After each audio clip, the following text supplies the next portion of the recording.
मुंबईच्या दिशेनं निघालेली राज्य परिवहनची लाल रंगाची एसटी बस शांतपणे धावत होती.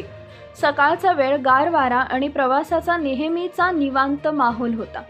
कंडक्टर राजू जाधव वय वर्ष 50चे तिकीट तपासत होते, पण त्यांचे मन घरी त्यांच्या 22 वर्षाच्या मुलाजवळ अरुणजवळ लागले होते.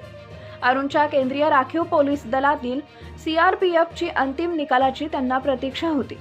राजू आपल्या सीटवर बसत असतानाच त्यांच्या खिशातील फोन वाजला. स्क्रीनवर अरुणचं नाव पाहताच राजूच्या छातीतील धडधड वाढली. धावत्या बसमध्ये बाजूला सरून त्यांनी फोन घेतला. मुलाचा थरथरता आवाज आला, "बाबा, माझं झालं." पुढचं वाक्य ऐकताच राजूच्या डोळ्यातून आनंदाश्रू वाहू लागले. मुलाच्या स्वप्नपूर्तीचा क्षण होता तो. श्वास रोखला गेला आणि त्यांच्या हातातील फोन थरथरू लागला. मागच्या सीटवरील प्रवाशांनी कंडक्टरला अचानक रडताना पाहिलं आणि बसमध्ये काहीतरी विपरीत घडल्याची भीती पसरली. राजू आता शांत बसू शकत नव्हते. आनंदानं वेडे झालेले राजू धावत पुढे आले आणि ड्रायव्हर शेखरला ओरडून म्हणाले, "भाई, थांबा जरा, लगेच थांबा."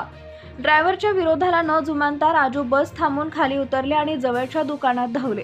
प्रवाशांमध्ये गोंधळ उडाला. अपघात, वैद्यकीय आपत्कालीन परिस्थिती किंवा मरणाची बातमी अशा शंकांनी त्यांना घेरलं. राजू मात्र 2 मोठे पेढ्यांचे बॉक्स घेऊन परतले. बसमध्ये चढल्यावर राजूच्या चेहऱ्यावर अश्रू होते, पण नजर अभिमानानं चमकत होती.